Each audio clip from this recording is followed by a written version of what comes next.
تو اس رات کو اللہ تعالیٰ نے مبارک بنایا، اور حدیث پاک میں آتا ہے کہ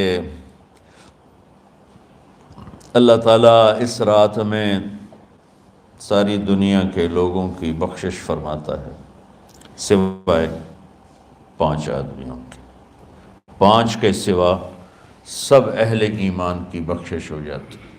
مشرک، المشرک، پہلا مشرک، دوسرا مشاحن، مشاحن کسے کہتے ہیں؟ دل میں بغض رکھنے والا، کینہ رکھنے والا۔ تیسرا مسبل ازارہ، اپنے پاجامے شلوار چادر کو ٹخنوں سے نیچے تک لے جانے والا، لیکن ایک شرط کے ساتھ کہ وہ تکبر کی وجہ سے، سستی کی وجہ سے ہے، غفلت کی وجہ سے ہے۔ چونکہ جب آپ نے ایک مرتبہ اس کے بارے میں بات کی تو حضرت ابوبکر صدیق نے کہا یا رسول اللہ، میری چادر، عرب چادر باندھتے تھے جیسے ہمارے پنجاب کا لباس چادر تھا، اب وہ کم ہو گئے، ہماری تو بزرگ عورتیں بھی اور مرد بھی سب چادر باندھتے تھے، شلوار کا تو کسی کو پتہ ہی نہیں ہوتا تھا ہمارے بچپن میں۔ یہ تو پھر آہستہ آہستہ جب تعلیم آئی تو شلوار دیہاتوں میں بھی اور شہروں میں عام ہو گئی۔ تو اگر وہ اس لیے لٹکا رہا ہے کہ طبیعت میں تکبر ہے، پھر اس وعید کا وہ حقدار ہے۔ اگر ویسے اس کی نیچے جا رہی ہے تو میرا مالک ایسا، وہ تو ہے ہی رحیم و کریم، ہے ہی رحیم و کریم، ہے ہی رحیم و کریم، صرف شلوار نیچے لٹکانے سے وہ اتنی شدید سزا دے۔ اگر اس کے پیچھے تکبر ہے، پھر ہے یہ، تکبر نہیں ہے تو انشاءاللہ وہ اس سے محفوظ ہوگا۔ تو اپنی چادر کو لٹکانے والا، لیکن بشرط تکبر۔ کتنے ہو گئے؟ عاق لوالدیہ، ماں باپ کا نافرمان، نافرمان ایسا کہ دکھ دینے والا۔ چھوٹی موٹی اونچ نیچ تو ہر بچے سے ہو جاتی ہے، نہیں، جن نے والدین کو ٹکڑے ٹکڑے کر دیا ہو اور ان کو دکھ دے دے دے دے کے ان کا سینہ چیر دیا ہو، چونکہ عاق کہتے ہیں پرزے پرزے کرنا کسی چیز کی، تو اپنے دکھ دے کر، اپنی بدتمیزی کے ساتھ اس نے ماں باپ کا دل زخمی کر دیا ہو، ایک یہ نہیں معاف ہوتا۔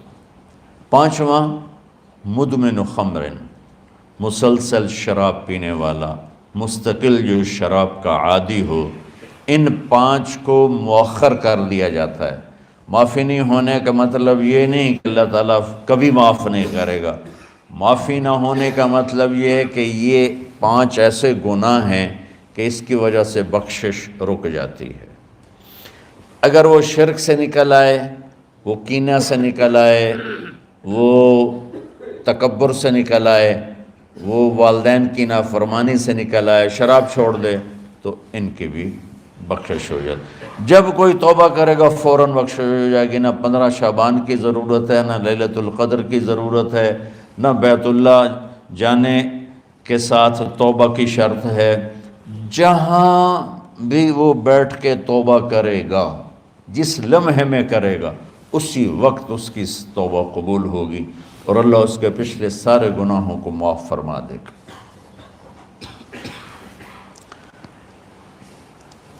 دن کا روزہ، رات کا قیام، زیادہ زیادہ قیام سے مراد نوافل ہیں، کوئی گھر میں پڑھ لے، کوئی مسجد میں پڑھ لے۔ نوافل، نفلی عبادات گھر میں ہی افضل ہوتی ہیں۔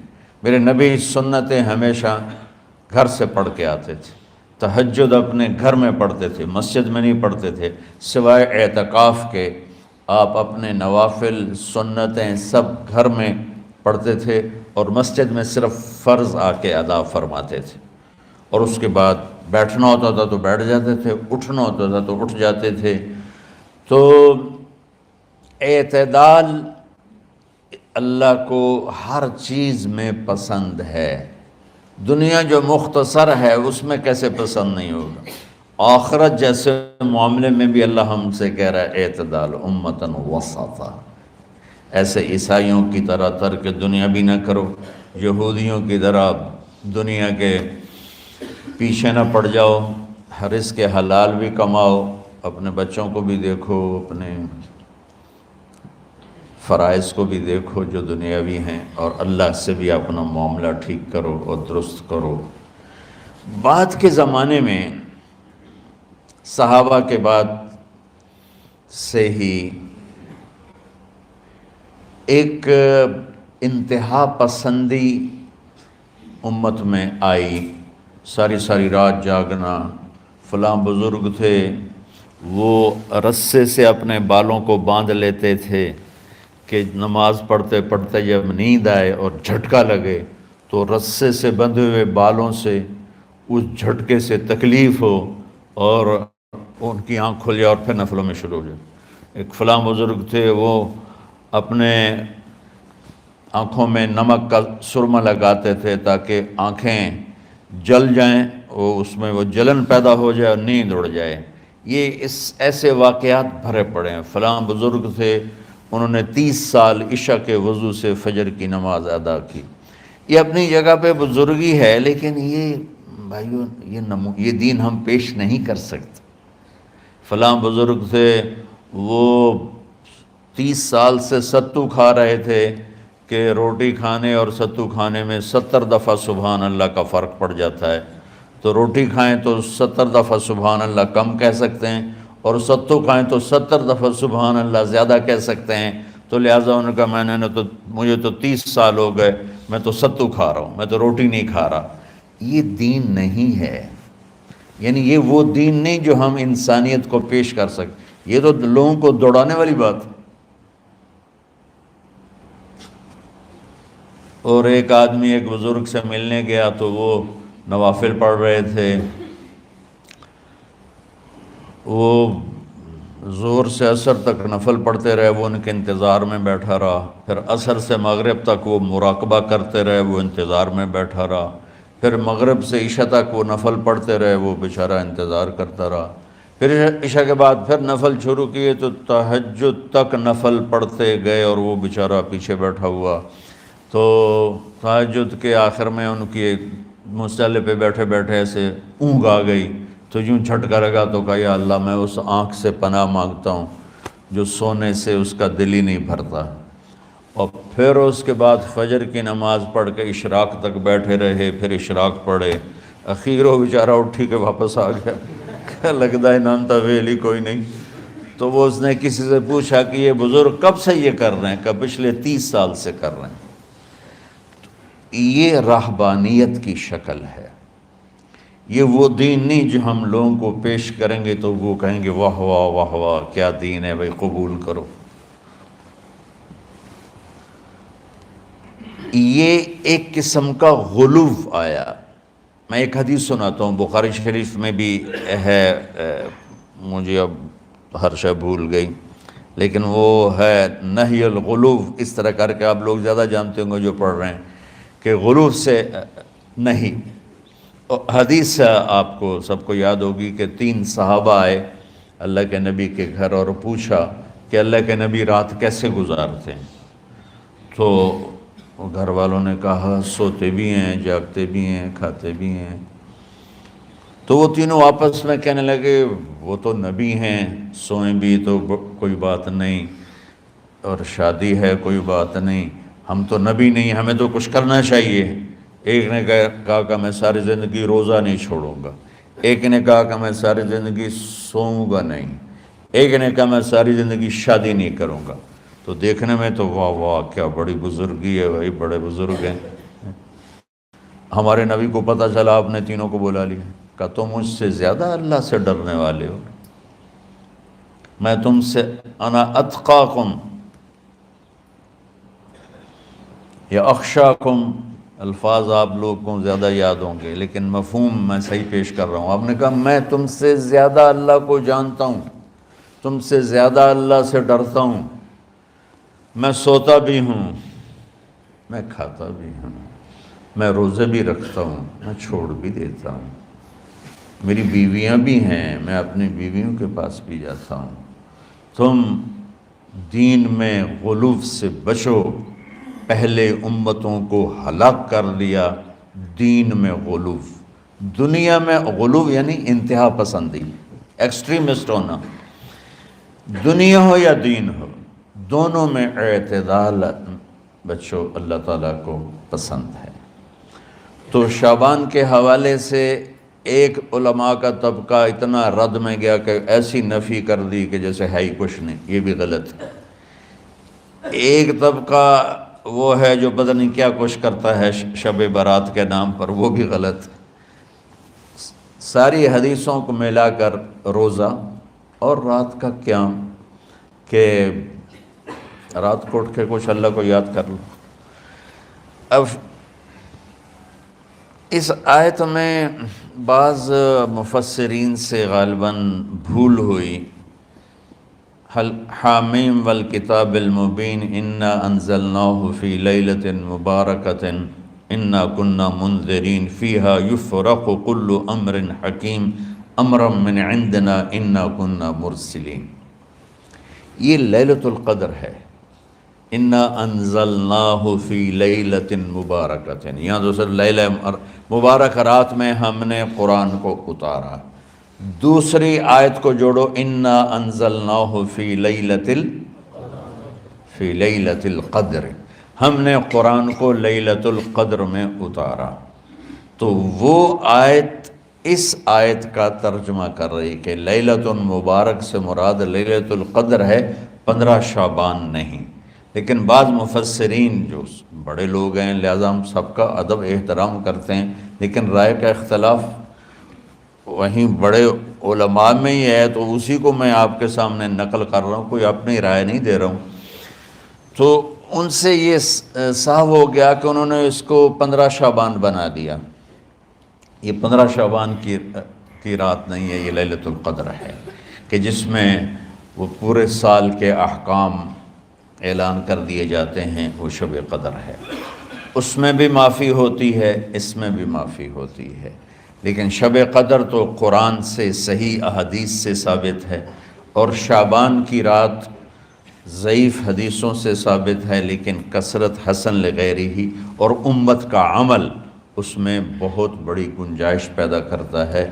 تو جو بچہ روزہ رکھنا چاہے ضرور رکھے، جو رات کو اٹھنا چاہے ضرور اٹھے، لیکن وہ اتنا نہ اٹھے کہ صبح سبق میں سویا پڑا ہو۔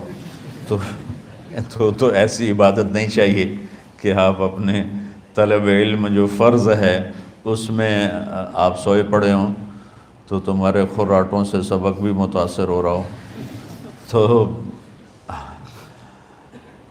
اعتدال بچوں، ہر چیز میں اعتدال، اور کسی سے گلہ ہے، غصہ ہے، ناراضگی ہے، کسی سے بولتے نہیں ہو۔ ابھی سے شعبان آ چکا ہے، آپ شعبان سے رمضان کی تیاری شروع فرما دیتے تھے، تو اس کی تیاری کیا ہے؟ وہ دلوں کو صاف کرو، معاف کرو، معافی مانگو، تمہارا قصور نہیں پھر بھی معافی مانگ لو، دلوں کو صاف کرو، اور اللہ سے سخاوت مانگو، کہ اللہ کو سخی بھی پسند ہے اور صاف دل والا بھی پسند ہے۔ تو انشاءاللہ اگر اس طرح آپ کی تعلیمی سرگرمیاں بھی رہیں اور رمضان کا روزہ بھی ہوا اور دل صاف بھی ہوا، تو انشاءاللہ اللہ آپ کے دل کو ایمان اور علم کے نور سے بھر دے گا۔ سارے بچے اس کی نیت کرتے ہو نا؟ اللہم لک الحمد کما انت اہلہ فصلی علی محمد کما انت اہلہ۔ ہمارے اسباب و وسائل میں بہت کمی آ رہی میرے مولا، اپنی قدرت سے اپنے اس ملک کے لیے رزق کا، ہدایت کا دروازہ کشادہ فرما۔ یا اللہ، جو اس کی دشمنی کرنے والے ہیں ان کو بھی ہدایت نصیب فرما، اور ان کے مقدر میں ہدایت نہیں تو ان کے شر سے اس کی حفاظت فرما۔ جتنے مدارس ہیں، جتنی خانقاہیں ہیں، جتنے تبلیغی مراکز ہیں، جتنے حفظ کے مکاتب ہیں، ان سب کی حفاظت فرما۔ علماء اہل حق کی حفاظت فرما، علماء اہل حق کی حفاظت فرما۔ یا اللہ، صالحین کی حفاظت فرما۔